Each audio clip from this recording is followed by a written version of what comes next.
annoncé par le ministre de la Justice, Alphonse Charles Reit,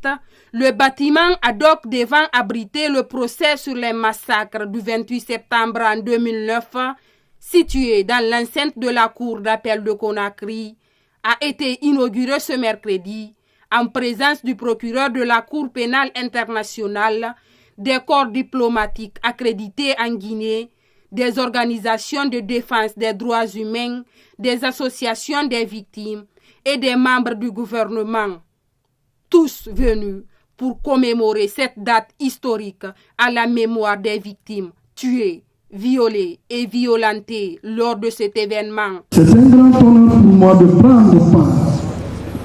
à la présente cérémonie d'ouverture devant le tribunal de première instance de Dixie du procès des douloureux événements du 28 septembre tant attendu par les populations guinéennes, les victimes, les accusés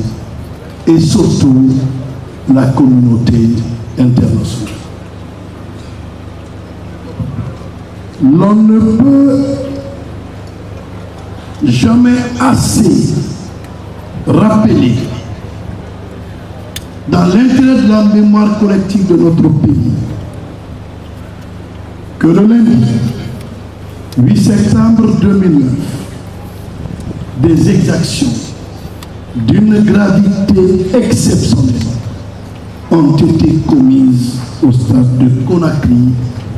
sur les citoyens rassemblés en ce jour mémorable de notre histoire commune pour manifester pacifiquement et exercer ainsi les droits civiques et politiques garantis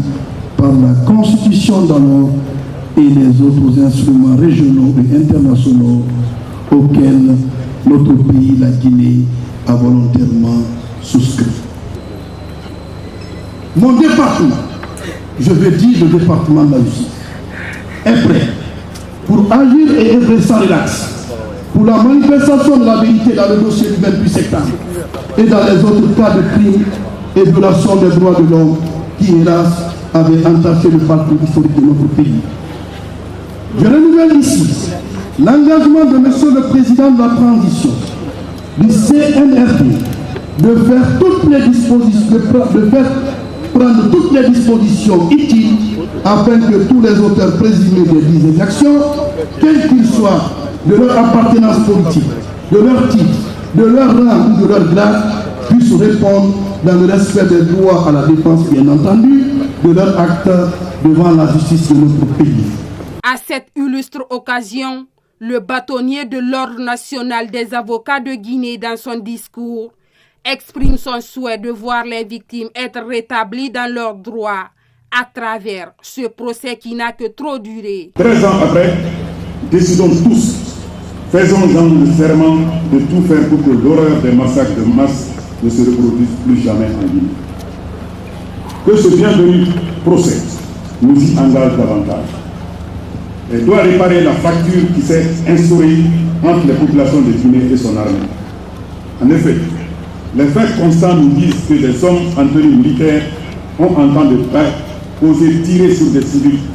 militants et sympathisants de partis politiques rassemblés au stade du 28 septembre. Beaucoup, hélas, en ont fait les frais. Ceux qui sont morts ne parleront plus, mais leur sang versé crie justice. Je dis bien justice et non vengeance. La justice doit être enfin rendue au nom de la loi, de la morale et de la mémoire. Le procès du 28 septembre 2009 doit soulager la conscience des présumés auteurs des tueries, penser les blessures et extirper toutes les haines et rancœurs des victimes. C'est le président du CNT qui a procédé à la coupure du ruban inaugural de ce bâtiment où se tiendra désormais le procès de ces événements douloureux qui a endeuillé plus de 150 familles sous la transition dirigée à l'époque par le capitaine